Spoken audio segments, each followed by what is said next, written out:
অবস্থা খুব অস্থিতিশীল, আমরা সবাই জানি। এই ভালো তো এই খারাপ। আমি কোনো পত্রিকার প্রতিষ্ঠানের প্রতিষ্ঠাবার্ষিকীতে আসি, তখন আমার কাছে মনে হয় কি যে এই পত্রিকা বা প্রতিষ্ঠানের কারণে আমরা গণমাধ্যমে খুব সহজেই পৌঁছে যাই। সো আমার সবসময় মনে হয় কি যে একটা ফ্যামিলি গেট টুগেদার, আমার বেশ কিছু কাজ পাইপলাইনে আছে। অমরপ্রেম, হাওর কন্যা, নাদান গতকালকে সাইন করলাম। তো বেশ কিছু মানুষ জানে, তারপরেও বলছি যে ভালো ভালো কিছু কাজ নিয়ে আসলে দর্শকের সামনে 2024-এ উপস্থাপিত হব, এই প্রত্যাশাই কামনা করি। এই চলচ্চিত্রতে একটা হচ্ছে যে প্রবাবলি মাহফুজ ভাইয়ের সাথে কথাবার্তা হচ্ছে, আর আরেকটা হচ্ছে প্রবাবলি সাইমন ভাইয়া, আর আরেকটা হচ্ছে নতুন। আমি ওনার পুড়ে যায় মন দেখেছিলাম, তো আমার কাছে খুব ভালো লেগেছে।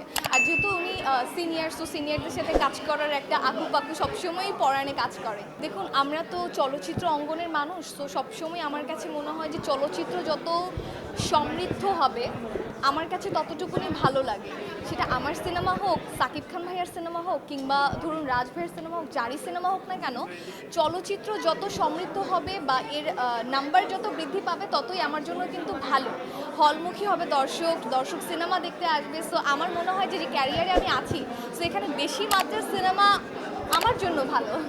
দেখুন, এটা প্রযোজক পরিচালক বলতে পারবে। যদি মনে হয় যে না সে কেপেবল, তাহলে তাকেই নির্বাচন করা হবে, সেটা দেশীয় হোক কিংবা বিদেশি। না না, আমার সাথে কখনো দেখা সাক্ষাৎ হয়নি, আর যদি ভবিষ্যতে হয়ে থাকে তাহলে সালাম।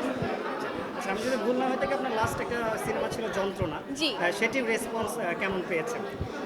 দেখুন, দেশের অবস্থা খুব অস্থিতিশীল, আমরা সবাই জানি। এই ভালো তো এই খারাপ। সো এই মুহূর্তে আমার প্রথম সিনেমা লাইক 2 সপ্তাহের মতো চলেছে হলে, এর বেশি কিছু আমি বলতে পারছি না। সো প্রথম সিনেমা মানে প্রথম সন্তানের মতো। সো যেভাবে পেরেছি চেষ্টার সবটুকু সাধ্য দিয়ে চেষ্টা করেছি যে দর্শকের সামনে উপস্থাপিত হবার জন্য। আর দর্শক ভালোবাসা দিয়েছে, সো এটার জন্য অনেক দর্শকের কাছে কৃতজ্ঞ।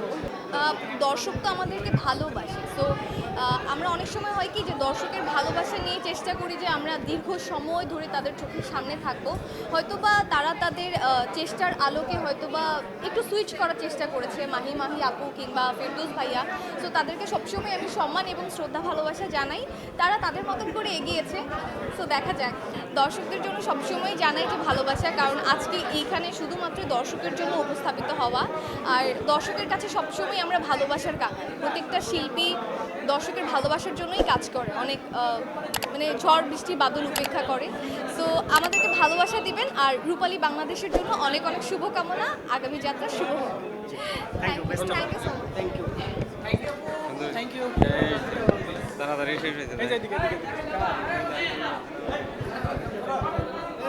রেকর্ড বন্ধ কর। রেকর্ড